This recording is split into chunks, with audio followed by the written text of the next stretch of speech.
Hi, hello, and welcome again to this podcast on mental health and well-being, CBT and EMDR and beyond. I'm Jaime, and I'm a CBT and EMDR therapist and supervisor. Today we are stepping in our episode number 4 and last episode on intrusive thoughts.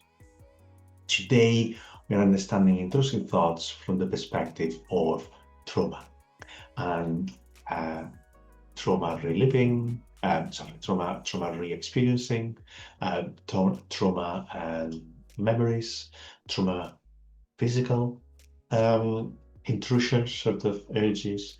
And what we do, as we usually do, we'll do a brief sort of breathing exercise at the end.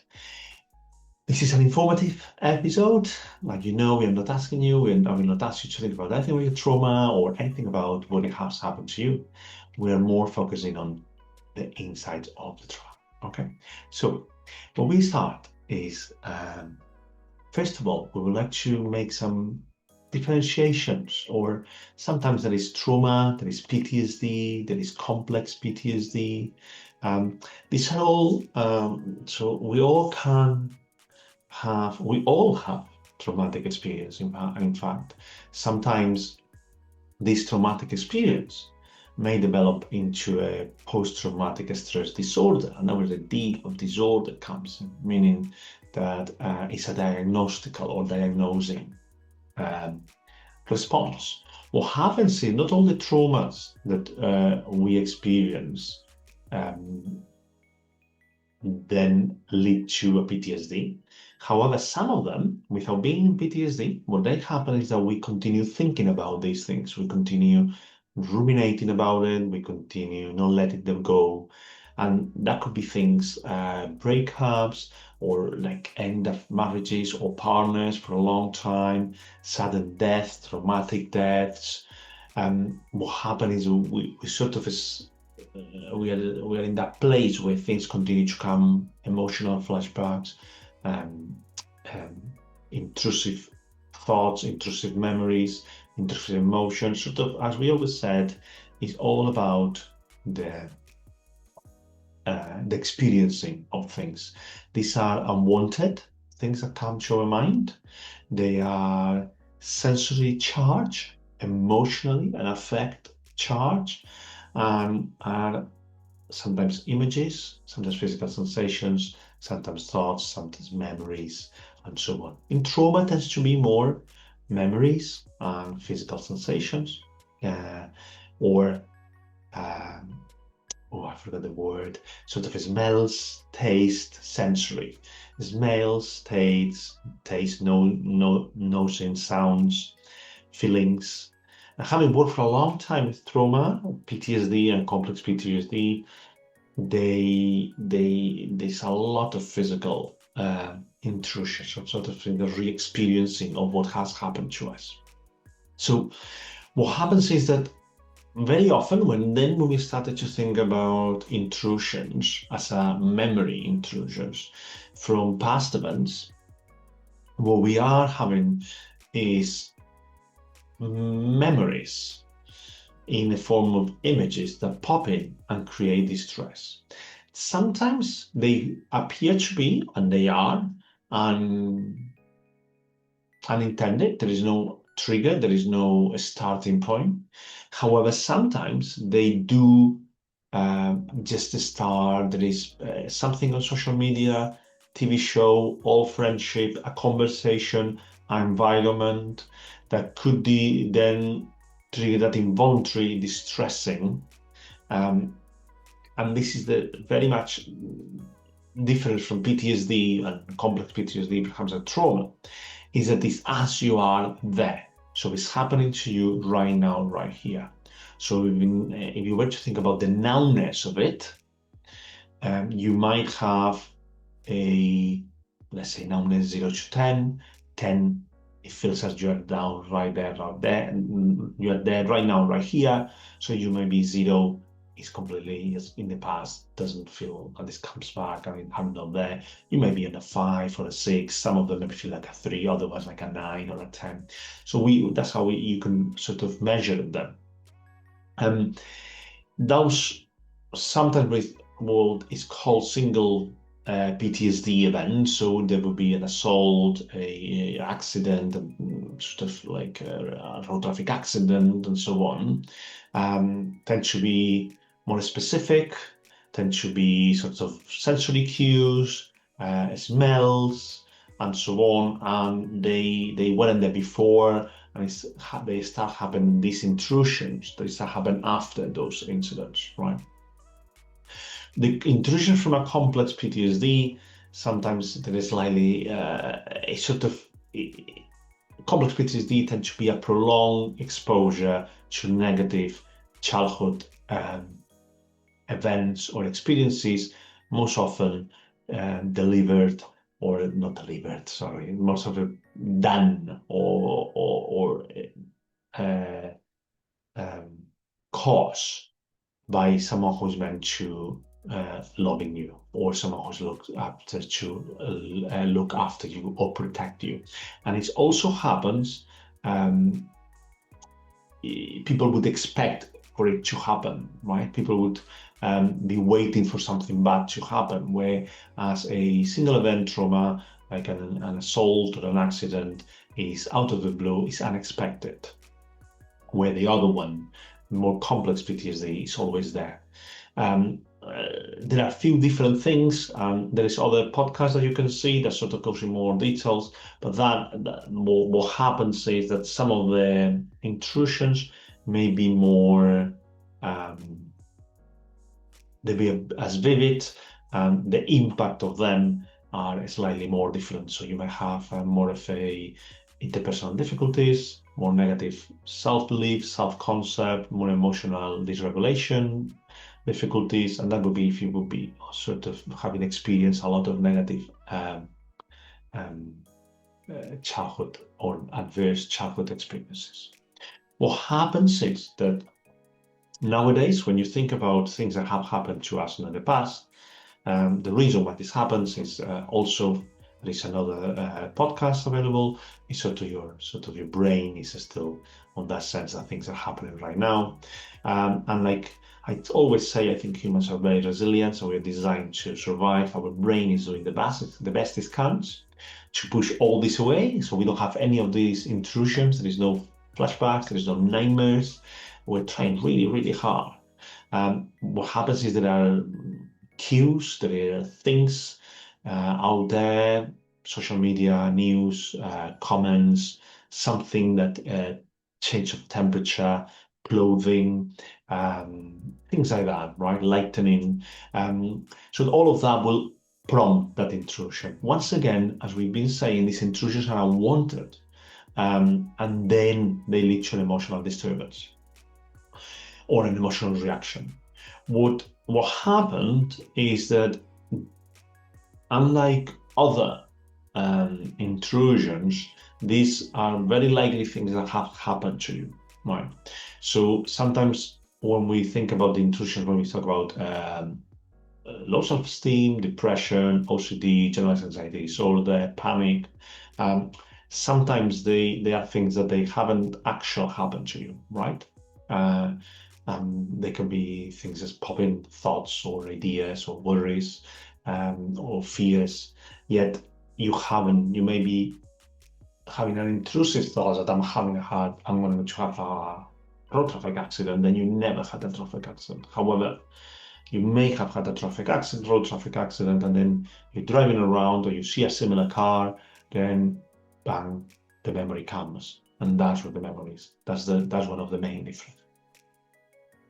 There is a lot of things you can do. There is a lot of things you can use. We're going to do today one that is the 5, 4, 3, 2, 1, very common grounding technique. What happens is we're going to reduce it into 3, 2, 1, especially because sometimes not everyone has things to taste, not everyone has things to smell, not everyone has things to sort of do, right? Mostly smell and taste. However, if you notice that you're having a lot of intrusions, flashbacks, then I would recommend you always to have those, something that you can ground yourself. You can check more on the episodes of the on the podcast. So what happens is our brain is putting a lot of effort, is trying not to think about things, is trying to avoid any triggers, and sometimes it's not possible. What then it leads to is sometimes at night our brain sort of relaxes, or our body relaxes, and then we start to experience things, and we started to have flashbacks. And that can lead to create behaviors that somehow are designed to protect us again, and then they have an unintended consequence that they create in longer difficulties, right? Especially if the trauma is based on shame or in guilt, or sometimes like prolonged racial trauma. They tend sometimes to lead to a lot of interpersonal difficulties, understandably, and not being able to share some of these things. And understandably, you'll be always watchful for things that should happen to you again. Okay, so that very same hypervigilance of being watchful, that would keep some of the things, some of the intrusions going, because you're purposely, as everyone would do, trying to protect yourself. Okay, so what happens with the flashback, what happens with intrusions, with the replays, is that they are very vivid, and they are from the events that have happened to you. They feel right now, right here, and they could be both sensory, physically, sort of body, mental, sort of images, and so on. And it could be sometimes interpersonal. So we are reenacting relationships with people that we perhaps just met, yet they remind of someone else, or we may be finding powerlessness in certain relationships, or suddenly feeling abandoned because people don't sort of text us or call us, and so on. Likewise, tones of voice, visual patterns, sort of walks, they are similar. That would be always things that would sort of trigger that perhaps memories from the past, and it feels like right now, it feels like I am being pushed away. I am not involved, or I'm not loved, and they feel like truth. So they feel as if they are really real, and they are real. You're experiencing very real emotions, you're experiencing very valid emotions, you're experiencing very normal emotions and thoughts and images, and then understandably you created some thoughts behind that. So sometimes these, if we talk to people, these memories come fragmented, they just pop in. We are not thinking, it doesn't come always on a line, it can be, linear.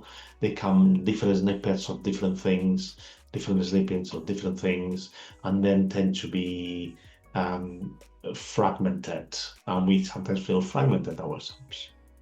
I'm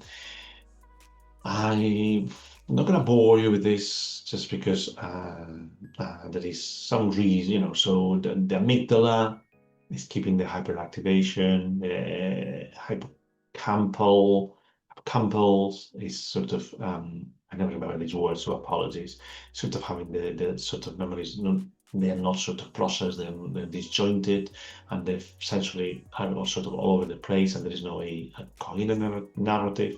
And then you got those thoughts, those sort of that there is that beliefs that you created, that they feel so true, and they sort of, you are fused to them, you are sort of resonate so much, so true with you, that they sort of resonate also with the trauma. So would like any other intrusions, like any other thoughts that we having,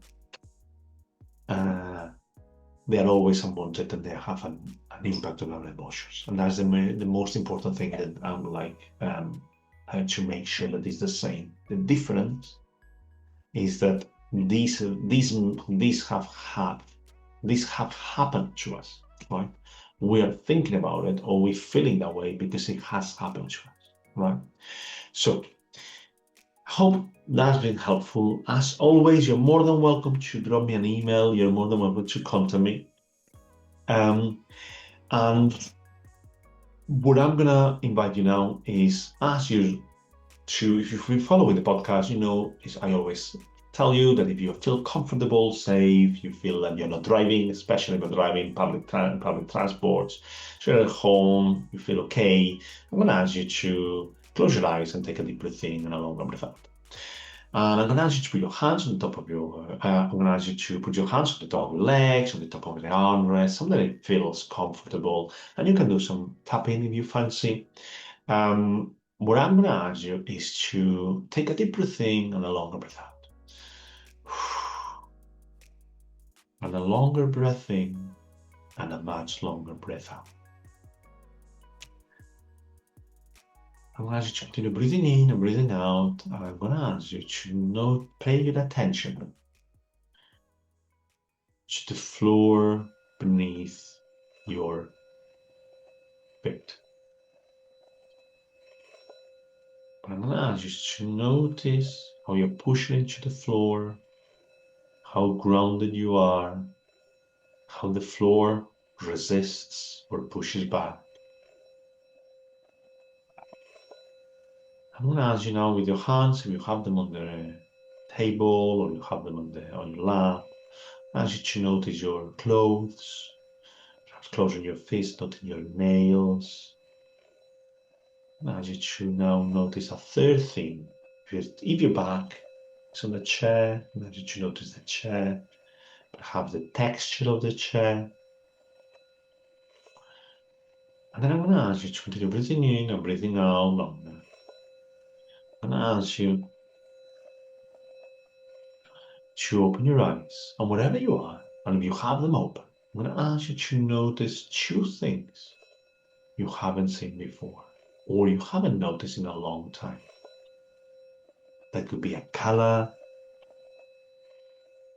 that could be someone, a photo of someone who you love.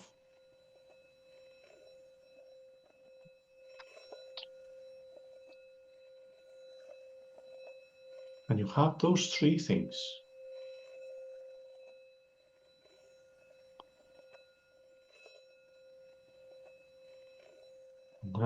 When you have those two things, I'm going to ask you now to close your eyes and pay deep attention into what is out of the window, out of your door, or sounds that are there. And with kindness and compassion, try to understand with curiosity, what is that?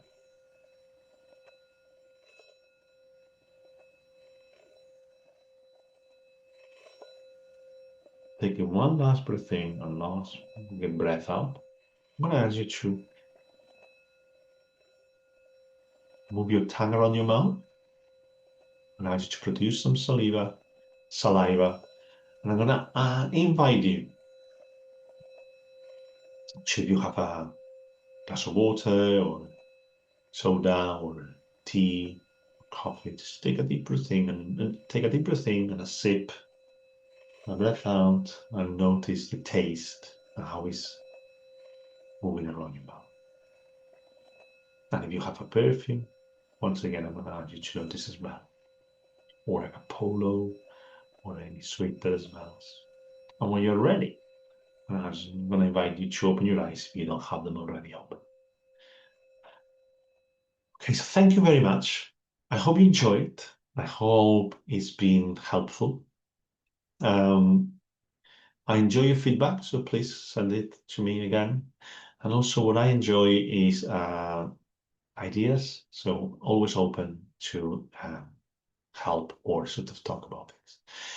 Have a nice rest of the day, and thank you for listening.